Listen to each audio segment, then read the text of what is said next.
오늘 말씀을 근거로 해서 흔들림 없는 삶의 기준, 흔들림 없는 삶의 기준, 이런 제목으로 같이 은혜를 나누고 싶습니다. 오늘도 말씀을 들을 때 우리 하나님께서 깨닫는 은혜를 더해 주시고, 또 깨닫는 말씀을 가지고 우리가 삶 속에 이 말씀을 실천해 보아서 이 말씀의 은혜와 축복을 경험하고 나눌 수 있는 저와 여러분 될 수 있기를 주의 이름으로 축복합니다.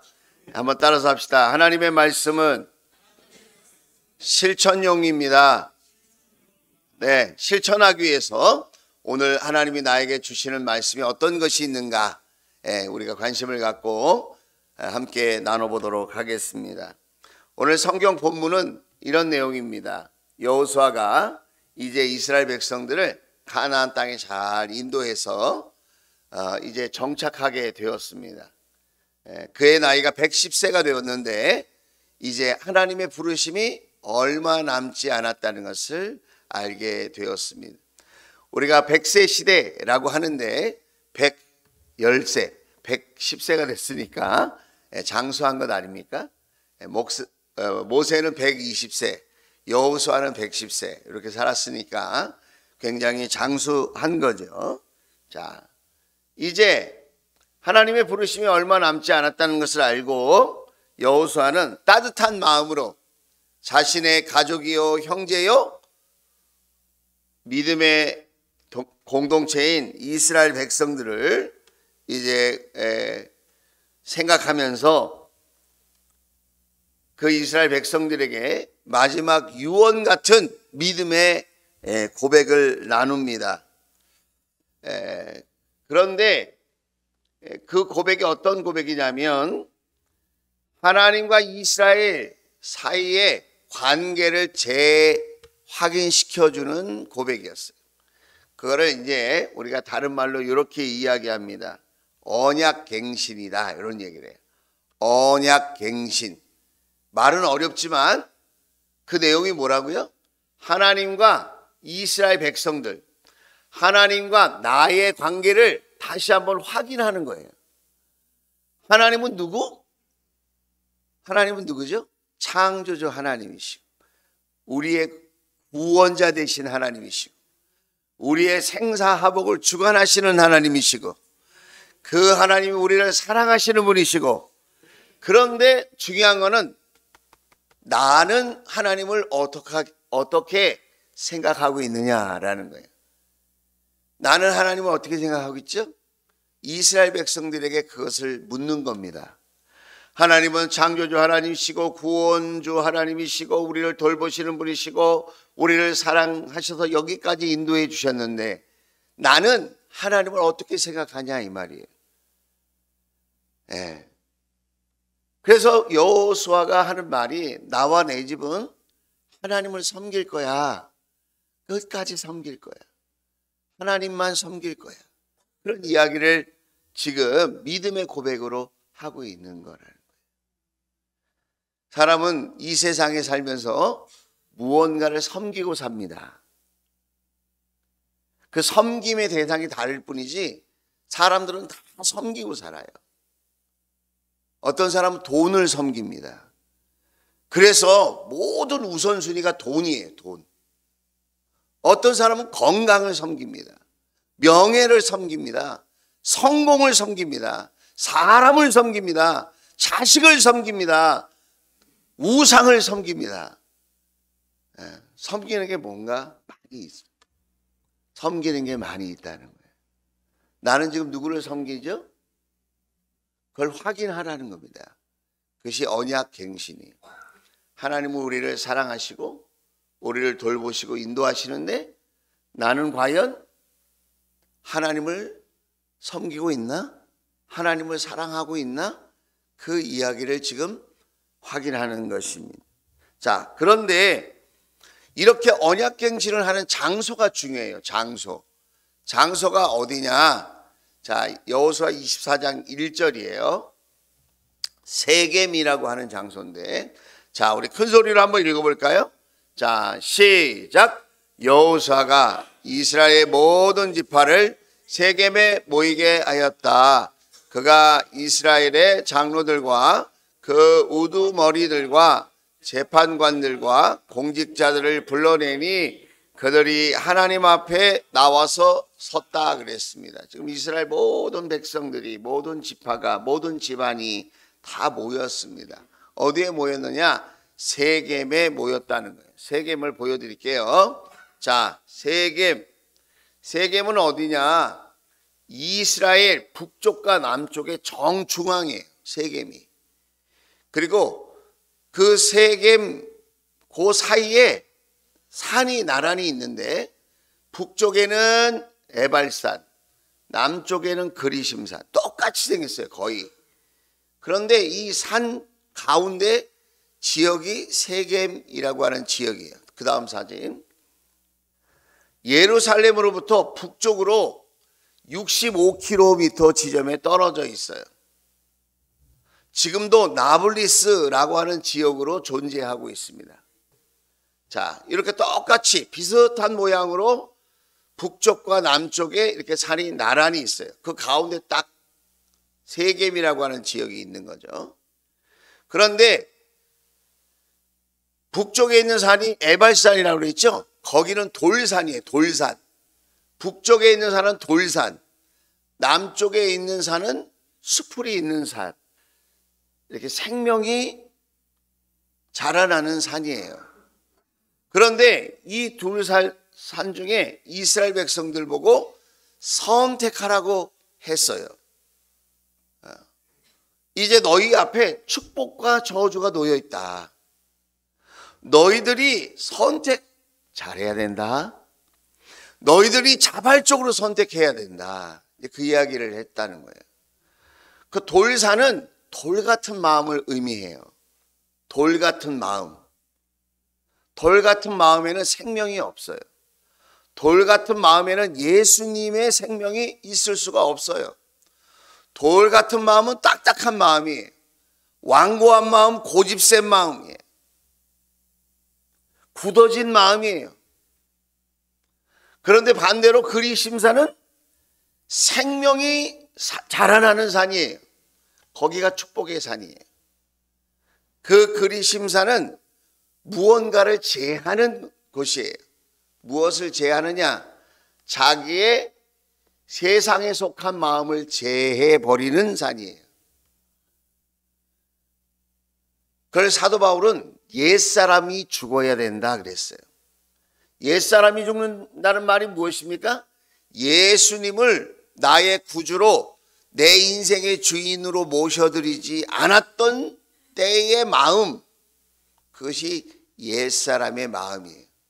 오늘 교회를 다니셔도 하나님을 믿는 마음, 예수님을 믿는 마음으로 생활을 하시는 분이 있고, 교회에 나오셔도 여전히 자기가 자기 인생의 주인이 되어서 자기 뜻대로, 자기 고집대로, 자기 습관대로 살려고 하는 옛사람의 모습을 아직 내려놓지 못하고 살아가는 사람도 있다. 그런데 그리심산, 축복의 산은 어떤 산이라고요? 그것을 내려놓는 산이라는 거예요. 옛사람을 내려놓을 때 진정한 축복이 온다는 거예요. 우리는 나는 바뀌지 않고 하나님께서 주시는 복만 받으려고 할 때가 많아요. 하나님께서 주시는 물질의 복, 하나님이 주시는 건강의 복, 하나님이 주시는 성공의 복, 그것을 나는 바뀌지 않고 하나님께서 주시면 좋겠다 이렇게 생각할 때가 많은데, 그것은 진정한 의미의 축복이 아니다 이 말이에요. 내가 내려놔야 돼요. 먼저 내가 먼저 하나님을 선택해야 진정한 복이 온다. 할렐루야. 그것을 의미하는 산이 그리심산이다. 그것을 얘기하는 거예요. 자, 그런데 이 세겜 땅에서 지금 여호수아가 이야기하는 거예요. 나는 그리심산, 축복의 산을 선택할 거야. 그 산을 선택하는 것이 나와 내 집이 여호와만을 섬기는 거야. 나는 그것을 선택할 거예요. 여러분은 어떻게 하시겠습니까? 그것을 지금 묻는 겁니다. 여러분, 오늘 교회에 나오셨는데 여러분의 발걸음이 얼마나 귀한지 말로 다 할 수 없어요. 참 복되고 아름다운 발걸음입니다. 그런데 여러분, 오늘 우리가 어느 산에 설 것인가를 결정해야 돼요. 그리심산, 나의 옛사람 내려놓고 하나님이 주시는 진정한 축복을 받는 길로 갈 것인가?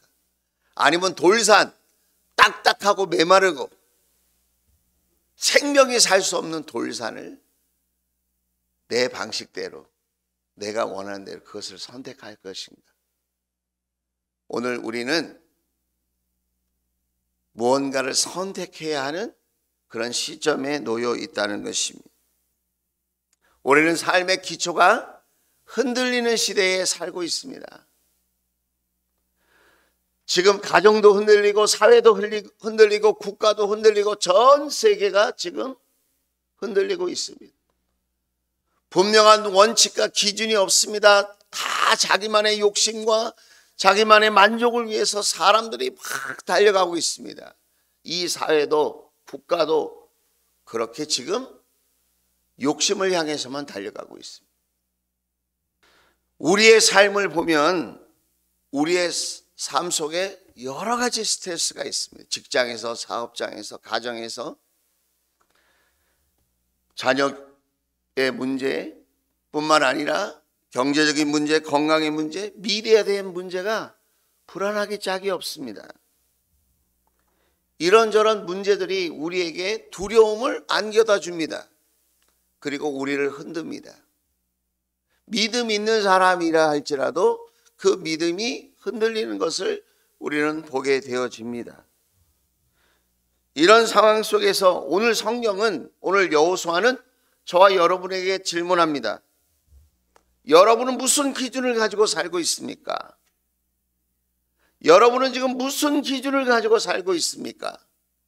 흔들리는 세상 속에 여러분의 삶의 기준은 무엇입니까? 그걸 물어보고 있는 거라는 거예요. 그것이 우상이냐, 돈이냐, 성공이냐, 건강이냐, 여러분의 삶의 기준이 무엇이냐, 그걸 물어보고 있는 거라는 거예요. 나의 삶의 기준은 무엇입니까? 나는 이렇게 지금 살려고 해. 나는 지금 이런 기준으로 하루하루 살고 있어. 말할 수 있는 기준이 있습니까? 아니면 그때그때마다 갈팡질팡 우왕좌왕하면서 그렇게 살고 있습니까? 오늘 여호수아는 우리에게 세 가지 분명한 기준을 알려주고 있습니다. 흔들림이 없는 삶의 기준, 그것을 우리에게 제시하고 있는데 그 세 가지를 간략하게 나누고 싶습니다. 첫째는 은혜가 기준이어야 된다는 거예요. 한번 따라서 하겠습니다. 은혜가 기준이다. 그래서 24장 1절부터 13절까지 우리가 다 읽지 않았지만 여호수아는 이스라엘 백성들에게 하나님이 행하신 일들을 기억나게 합니다. 하나님이 어떻게 부르셨는지, 하나님께서 어떻게 출애굽하게 했는지, 하나님께서 어떻게 광야 그 험하고 위험한 곳에서 살게 하셨는지, 어떻게 돌보시고 인도해 주셔서 여기까지 인도해 주셨는지를 기억하게 하는 것입니다. 기억하다라는 말을 히브리어로 자카르라고 합니다. 자카르라고. 이 자카르는 단순히 과거의 사건을 떠올리는 것을 말하는 것이 아니라 과거의 그 은혜로운 사건을 오늘 내 삶에 적용하며 살아가도록 기억하라 라고 말할 때 자카르라고 말합니다. 한번 따라서 합시다. 자카르. 과거에 내가 받은 은혜가 있습니까? 하나님께서 나에게 주신 은혜가 분명히 있습니까? 그러면 그 은혜를 기억만 하지 말고 그 은혜를 오늘 삶에 적용하며 살라는 것입니다.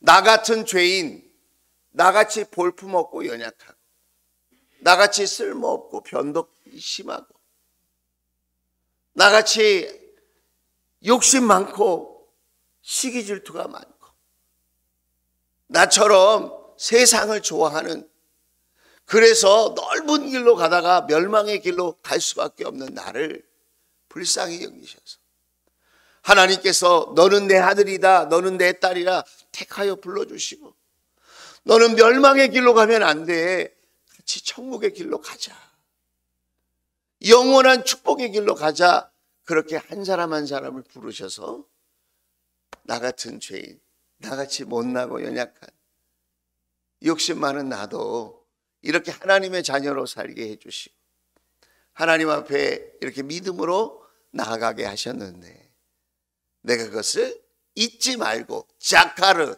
기억해서 그것을 내 삶에 적용하며 살라는 것입니다. 우리도 지나보면 노력하고 수고를 했죠. 내가 땀 흘렸죠. 그러나 지나고 보면 나의 삶이 여기까지 이르게 된 것이 나의 노력만이 아니라 하나님의 은혜다. 나의 실력이 아니라 하나님의 은혜다. 그것을 우리가 알게 되어지는 것입니다.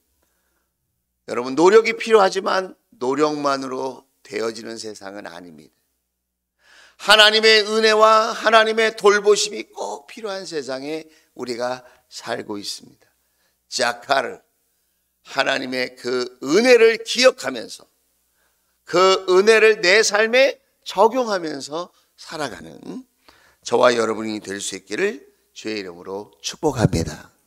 그래서 내 삶에 흔들림 없는 기준이 뭐냐? 세상이 아니라 노력이 아니라 하나님의 은혜가 기준이다. 한번 따라서 합시다. 은혜가 기준이다. 네, 잊지 않게 되기를 주의 이름으로 축복합니다. 두 번째는 뭐가 기준이냐면 감정이 아니라 결단이 기준이라는 거예요. 결단. 감정이 아니라 결단이라는 거예요. 결단. 뭐에 대한 결단이냐? 하나님의 약속에 대한 결단이에요. 하나님 말씀에 대한 결단이에요. 사람이요, 말에 이끌리는 거예요. 내가 저 사람이 나를 사랑하는구나 이렇게 느껴도 그 사람이 사랑의 고백을 하기 전까지는 내가 결단하기가 어려워요. 그래서 사랑한다고 편지를 많이 보냈는데 누구랑 결혼했느냐? 그 사랑의 편지를 전달해준 우체부하고 결혼을 했대. 왜냐하면 그 우체부가 편지를 전해주면서 계속 전해주다 보니까 그 받는 분이 너무 괜찮은 거예요. 그래서 한 사람은 감정을 담아서 편지를 계속 보냈지만 한 사람은 빨리 고백을 했대. 고백한 사람하고 결혼하는 거예요. 여러분도 고백을 받았으니까 결혼한 거 아니에요? 그리고 하나님께도 여러분 우리가 믿음의 고백을 하는 게 중요해요. 근데 고백을 하려면 내가 결단을 해야 돼. 결단. 마음의 결단을 해야 돼. 거짓말로 내가 말할 게 아니라면, 진심으로 말할 거라면 내 마음에 결단이 있어야 돼. 이 사람과 내가 평생 살겠다. 사랑하겠다. 섬겨보겠다. 내가 결단하는 거예요. 결단. 그런데 우리는 그 하나님 말씀에 대한 결단을 기준으로 삼아야 하는데 현실 속에서 이런저런 감정과 기분에 휘둘릴 때가 많아요. 저도 그러고 주변에 있는 사람들을 보면 감정에 너무 쉽게 무너지는 것을 보게 되어져요. 여러분, 감정은 진리가 아니더라고요. 제가 늘 하잖아요. 감정은 진리가 아니다. 제가 경험해 보니까 그래요. 순간 내가 옳다고 생각해서 내가 화를 확 냈는데 나중에 보니까 틀렸어. 진리가 아니에요. 또 내가 좋다고 지금 막 마음을 갖고 이렇게 좋게 봤는데 나중에 겪어보니까 꼭 좋은 것만은 아니에요. 감정은 진리가 아니에요. 뭐가 진리예요? 하나님의 말씀이 진리고 예수님이 진리가 되시는 줄로 믿습니다. 변하지 않는 것은 하나님이에요. 하나님의 말씀만 변하지 않는 줄로 믿습니다. 그래서 우리가 뭘 기준으로 삼아야 돼요? 정치인의 말이나 기업인의 말도 참고해야죠. 주변에 있는 친구들, 친한 사람이 하는 말도 우리가 귀담아 들어야 되죠. 그러나 여러분, 우리가 삶의 기준으로 삼을 때는 하나님의 말씀, 진리의 말씀, 변함없는 말씀, 축복의 말씀, 은혜의 말씀, 여러분, 우리를 살리는 생명의 말씀을 기준으로 살아갈 수 있게 되기를 주의 이름으로 축원을 드립니다.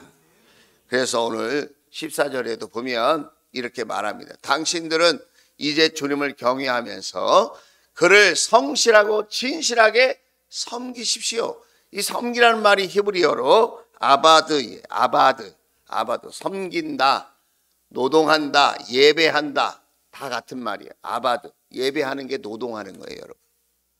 어떻게 보면 아바드라는 말에도 나왔거든요. 봉사하는 거예요. 섬기는 거예요. 그게 예배하는 거예요. 예배하는 거. 우리는 세상을, 물질을, 사람을 소중하게 여겨야죠. 그러나 하나님보다 더 섬기면 안 된다. 하나님보다 우선이 되면 안 된다. 아바드, 하나님을 먼저 섬겨야 된다. 하나님께 먼저 노력을 드려야 되고 하나님께 먼저 봉사해야 된다. 할렐루야. 우리가 잊지 말아야 된다. 그거를 결단하는 거야. 결단. 그래서 오늘 일부 예배를 드리시고 출근하시는 분도 계시고 또 일부 예배를 드리고 각자 중요한 일들을 하셔야 될 분도 계시지만 먼저 하나님 앞에 나와서 예배 드리는 거, 그것은 굉장히 좋은 결단이다라는 것입니다. 특별히 아바드라고 말할 때 이것은 뭘 얘기하는 것이냐? 단순히 종교 행위에 우선순위를 가져라, 그 얘기를 하는 게 아니고, 종교 행위에 우선순위를 가져라, 그 얘기를 하는 게 아니고, 너의 삶의 모든 것의 주인이 하나님이시라는 것을 기억하고 하나님을 섬기라는 거예요. 내 삶의 모든 것의 주인이 누구라고요? 하나님이시다. 그것을 기억하고 그분께 봉사하고 그분께 예배해라. 그것이 아바드다라는 것입니다. 오늘 우리는 세상 때문에 흔들리고 사람 때문에, 물질 때문에 흔들릴 때가 많이 있지만, 건강 때문에, 관계 때문에 흔들릴 때가 많지만, 그것보다 더 중요한 약속, 기준, 그것이 뭐예요? 하나님의 말씀, 하나님을 예배하는 것이다. 잊지 않게 되기를 주의 이름으로 축복합니다. 마지막 세 번째 기준은 뭐냐? 미래를 준비하는 거예요. 미래를. 자, 15절 말씀 한번 읽어볼까요? 자, 같이 읽어보겠습니다. 시작. 주님을 섬기고 싶지 않거든 조상들이 강 저쪽의 메소포타미아에서 섬기던 신들이든지 아니면 당신들이 살고 있는 땅 아모리 사람들의 신들이든지 당신들이 어떤 신들을 섬길 것인지를 오늘 선택하십시오. 나와 나의 집안은 주님을 섬길 것입니다. 그랬어요. 섬길 것이다. 미래. 지금도 섬기는데 앞으로도 섬길 것이다. 그 말이에요. 미래를 지금 바라보고 이런 고백을 하는 거예요. 여러분, 우리의 기준이 뭐라고요? 현실도 중요하지만 미래가 기준이라는 거예요. 그런데 그 미래의 기준이 뭐예요? 나와 나의 집안은 그랬어요. 여기서 집이라는 말이 히브리어로 베이트예요. 베이트가 집이에요. 그런데 이 집이 단순한 건물집을 얘기하는 게 아니에요. 이 집은 뭘 의미하는 거냐? 집안을 의미하는 거예요. 공동체를 의미하는 거예요. 가정과 나의 집안, 우리나라를 의미하는 거다 이거예요. 다시 말하면 오늘 15절의 여호수아는 단순히 나의 결단만을 얘기하는 게 아니에요. 나 하나님만 섬길 거야. 나의 결단을 넘어서서 이것이 나의 가정, 우리 사회, 우리 민족, 우리 나라의 결단이 되기를 바라는 마음으로 하나님을 섬긴다고 이야기하고 있는 거예요. 나는 앞으로도 쭉 하나님만 섬길 거야. 저와 여러분의 기준이 될 수 있기를 주의 이름으로 축원을 드립니다. 그래서 여러분이 직장을 선택하든지 또 여러분이 미래의 진로를 어떤 것을 선택하든지 이것이 나와 우리의 가정이, 우리의 목장이 이렇게 하나님을 먼저 섬길 수 있는 길이 되나? 그걸 생각해야 돼요. 어떤 청년이 취업을 하려고 서류를 100군데가 넘게 넣었대요. 취업 서류를. 대기업부터 중소기업까지 쫙 했는데 연봉이 마음에 들고 근무 조건이 마음에 들어요. 그래서 그 회사를 딱 갔더니 그 회사에서 하는 말이 한 달에 한 2번은 주일날 근무를 해야 된다. 다른 건 다 마음에 드는데 이 한 가지가 너무 마음에 부담이 돼요. 왜냐하면 이 청년은 삶의 분명한 기준을 정했거든요. 그게 뭐냐? 주일은 절대로 범하지 않는다. 주일은 절대로 범하지 않는다. 그거를 딱 삶의 기준으로 정했어요, 이 청년이. 근데 순간 와, 이 직장이 괜찮은데 이런 생각이 들었어요. 그래서 이 친구가 하루만 시간을 좀 생각할 시간을 좀 주시면 안 되겠냐. 합격 통보가 왔는데 너 그렇게 제안을 하고 기다려달라고 얘기해요. 기도를 했어요. 기도를 했는데 이 청년의 마음속에 삶에 흔들리지 않는 기준이 있었잖아요. 지금까지 이렇게 많은 기업에 원서를 넣을 수 있을 정도로 자기가 지금까지 대학을 졸업할 때까지 열심히 하나님 은혜 안에 살았는데, 그리고 하나님 믿는 믿음으로 결단하면서 지금까지 지내왔는데 이렇게 직장 때문에 내가 이렇게 흔들리는 것이 과연 옳은가? 그러면 앞으로도 이런 이익과 충돌하는 문제가 생기면 나는 그때마다 흔들려야 되는가? 그런 생각을 하게 됐어요. 그런 나의 삶의 생사화복을 주관하시는 하나님, 하나님께 내 삶을 맡겨드립니다. 흔들림 없는 삶의 기준, 그것을 선택했어요. 그리고는 그 직장에 얘기를 했어요. 너무 감사한데 제가 개인적인 사정으로 그 회사에는 입사하지 못할 것 같습니다. 요즘 취업하기 힘든데 걱정되시죠, 여러분? 그런데 하나님이 며칠 있다가 더 좋은 기업에서 연락이 오게 하셔요. 그래가지고 하나님께서 놀랍게 하나님의 방법으로 인도하시고 축복하시는 것을 경험하게 되었다는 거예요. 할렐루야. 여러분, 하나님은 살아계십니다. 우리가 흔들림이 없는 믿음의 기준을 가지고 살아가면 하나님도 흔들림 없이 저와 여러분을 돌봐 주실 줄로 믿습니다. 당장은 나에게 이익이 안 된다 할지라도 멀리 보면 나에게 더 큰 은혜와 축복이 주어진다는 것을 우리는 알 수 있습니다. 인생을 살면서 3명의 친구가 있다고 그래요. 그 3명의 친구가 있는데 그 친구 중에는 일찍 떠나는 친구가 있고 끝까지 남아있는 친구가 있대요. 제일 먼저 떠나는 친구가 돈이라는 친구래요. 세상이 흔들리면 돈이라는 친구가 확 떠나버린다는 거예요. 두 번째는 성공이라고 하는 친구래요. 끝까지 옆에 있는 것 같지만 그 성공이라는 친구, 업적이라는 친구, 명예라는 친구도 싹 떠나버린대요. 그러나 끝까지 떠나지 않는 친구, 그 친구가 하나님이래요. 하나님은 영원히 우리와 함께 하십니다. 흔들리는 세상에 기준을 두고 살지 말고, 여러분, 변함없으실까? 우리의 삶을 늘 인도하시는 그 하나님께 삶의 기준을 두고 할렐루야 힘차게 찬양하면서 함께 나아가시는 우리 주원가족 다 될 수 있기를 주의 이름으로 축원을 드립니다. 기도합시다.